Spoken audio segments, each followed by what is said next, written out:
So we can't make that same mistake with Kamala Harris. I think the media needs to demand that she at least face the same kind of questioning that, frankly, J.D. Vance and Donald Trump are getting right now. And then the public, it's up to them to decide. That's a functioning democracy. So today, Vivek Ramaswamy went on Breakfast Club to debate the election with Charlamagne. And of course, we know Charlamagne is a guy who said he was not going to endorse Biden because he didn't want to, I don't know, go too forward with the politics or who he's going to vote for or something. And then the moment that Kamala Harris became the candidate, he immediately said he was endorsing Kamala Harris for reasons that are rather incoherent. I mean, you know, she's still yet to announce a single piece of a policy platform. She is guilty of many of the same things that he criticized Biden for. But I guess Kamala Harris is not a white man, and maybe that makes the difference. I have no idea. That said, we're going to react to this today. So, folks, if you enjoy the content, be sure to hit that like button, subscribe to the channel if you are new so you can support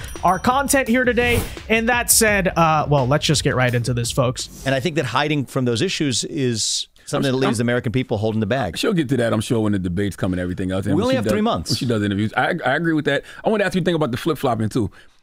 Isn't that what politicians do, though? And what I mean by that is J.D. Vance was calling Trump America's Hitler, right? But now when it comes to Trump, he's the Hawk Tuah girl. Like, he's just, you know, he's sucking him off every chance he gets. And that's what a lot of y'all do. Like, just politicians in general. You hear so many different Republicans have said so many negative things about Donald Trump, but then as soon as he becomes the nominee, everybody just falls in line. And normally they fall in line in unison, and you can rage against the machine. It doesn't feel like Trump and Vance are, like, it's not there. Like, so what do you call that? Is that flip-flopper? So here's what I will. So right off the gate, you can kind of see how narrow-minded Charlamagne is here.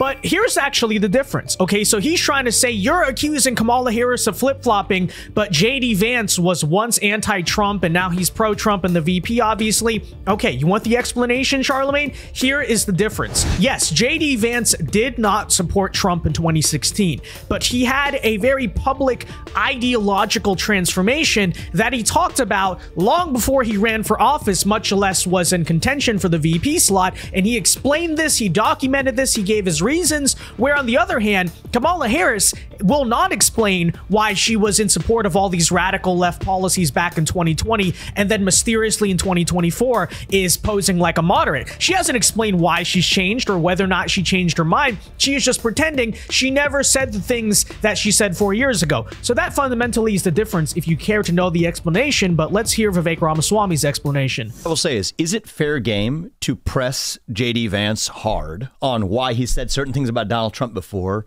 versus what his view is on Donald Trump today? Yes, I think that's fair game. And has he been pressed and has he answered for that? Yes, he has. Exactly. What I would love to see is both candidates, and Kamala Harris hasn't done this yet. I'd love to challenge her to do it because I think it's good for the voters of the country.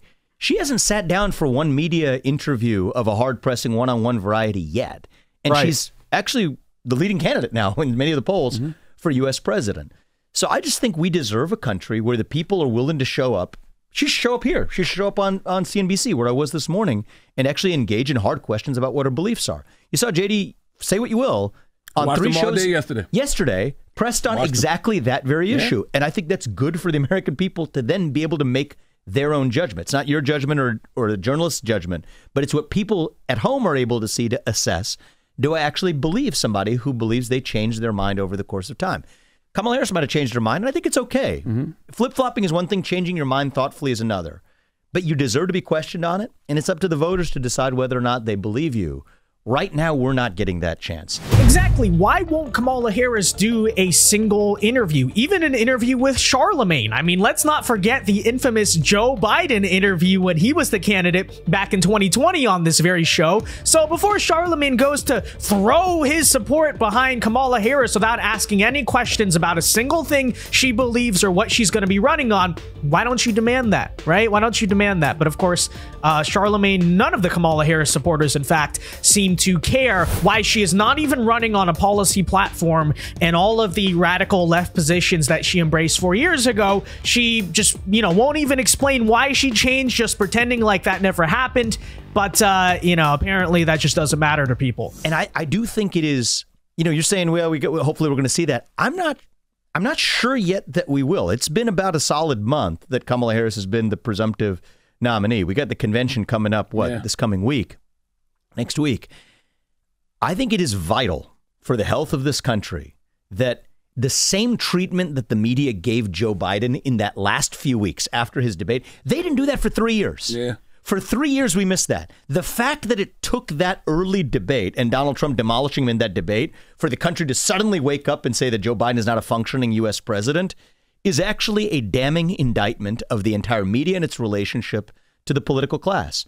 So we can't make that same mistake with Kamala Harris. I think the media needs to demand that she at least face the same kind of questioning that, frankly, J.D. Vance and Donald Trump are getting right now. And then the public it's up to them to decide. That's a functioning democracy. But again, Right, and spoiler alert, the media is already making that mistake. They seem to not care that Kamala refuses to do a single interview. And as for Charlamagne, who says she will, okay, it's been 3 weeks. You know, you would think for the purpose of simply publicity that the moment she was switched out as a Democrat candidate, you got to go in front of the TV and do all the interviews you can, right? Do an interview circuit. Instead, she's not doing it at all. And what is the fundamental reason there? It's actually because, in my opinion, it's not just, oh, she's not likable on camera or she's bad off script. It's because she knows that the moment a journalist asks her a good faith question about, hey, in 2020, you were for abolishing ICE and now suddenly you're tough on the border, or you wanted to close down all of the immigration detention centers, or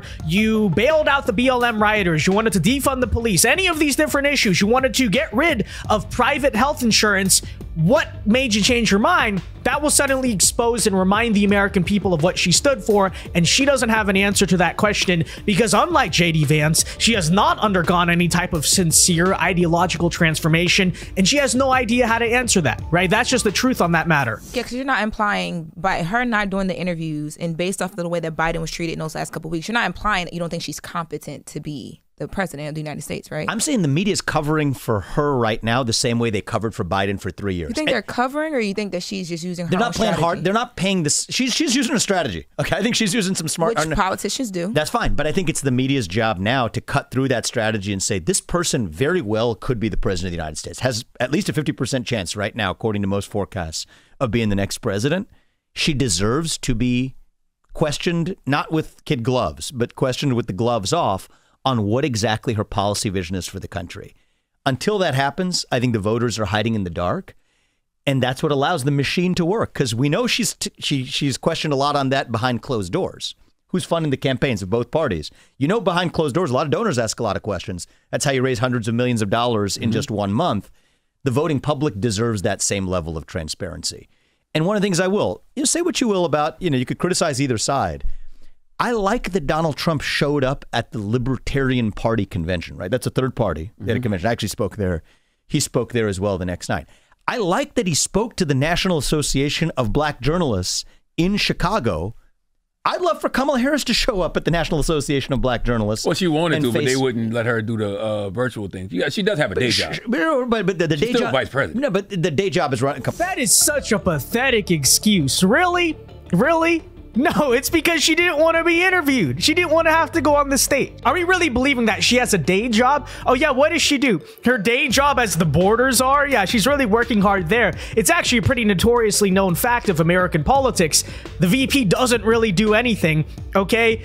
What kind of talking? She has time to do these campaign rallies. So why doesn't she have time to sit in front of the press? Well, I don't know. I mean, come on. At this point, she is going full time, reading off a teleprompter at the rallies, the same thing 4 times a day. She should show up for that interview. If Donald Trump sits down with the National Association of Black Journalists, I'm sorry, a scheduling excuse is not a valid reason for the don't we know competitor to also show up. But if Kamala, not to cut you off, I'm sorry. If Kamala sits down with NABJ, we know where she's going conversation-wise, right? I think it's honestly, I don't necessarily true. I don't think that's true. I think the person who did that interview for Donald Trump, if they had taken the same approach with respect to Kamala Harris, I think that'd actually be pretty good conversation for the country. I don't know if she would. I want to see the vice president on Fox News. Yeah, I think she should go across the room. Even better. Yeah. Even better, right? So one of the things And Charlamagne's right about that. If JD Vance and Trump himself are going to do interviews with CNN and liberal press, why won't Kamala Harris do a Fox News interview? But I wouldn't hold your breath. As confident as Charlamagne is that he thinks you're going to see that, let's be real, you're not going to see that. That is highly unlikely Kamala ever does an adversarial interview. In fact, it is an open question right now whether she will even do an interview at all. Okay, so just... They're liked. I mean, Donald Trump went to the Bronx. People could say it wasn't the real Bronx or whatever, but he showed up in the Bronx. He showed up in South Bronx, showed up in inner cities in the country. Even in my own campaign, I went to the south side of Chicago, went to a room full of, 95% black, 95% Democrat. It's not a traditional Republican primary location. Mm-hmm. I went to Kensington in the inner city of Philadelphia. Speaking as a former candidate myself, I can tell you those trips had an impact on me, right? It had an impact on my view of a national unity that I believe is possible in this country that I wouldn't have had if I hadn't showed up there. I'd love to see Kamala Harris go into rural Mississippi, go into Alabama, showing up at a Fox News moderated town hall. Well, she does do that. Now, we can't act like she doesn't do that. I mean, even when? Wait, she does? When has she ever done that? I'm sorry, what? Because to my knowledge, I don't even know if she did a Fox News interview when she was running for president herself back in 2020, okay? But nonetheless, when does she ever do that? She hasn't even done an interview, Charlamagne, yet with the liberal press. So what makes you say, oh, she's going to do that? Why? Because she has white dudes for Harris, right? And a bunch of just white guy Democrats who are going to vote for her anyway, but they're like, oh, we got to smash the patriarchy. Really? That's your idea of a hostile crowd or reaching across the aisle? That is complete nonsense. But I think you can see here so far, folks, Charlamagne, it's like talking to a brick wall, truly. I mean, he's not even operating in reality at this point. He's like, don't worry, Kamala will do interviews. When? It's been 3 weeks. And then he's so confident. Yeah, she'll do Fox News interviews. Yeah, she'll, go to rural Mississippi and talk to Republicans. She won't even talk to her own people. What makes you think she's going to talk to Republicans? And when has she done that? But that said, folks, let me know your thoughts on this little segment in the comment section down below. Be sure to leave a like on this video. Subscribe to the channel if you are new. Follow me on X and all of my social medias. Link in the description. And until next time, God bless and peace.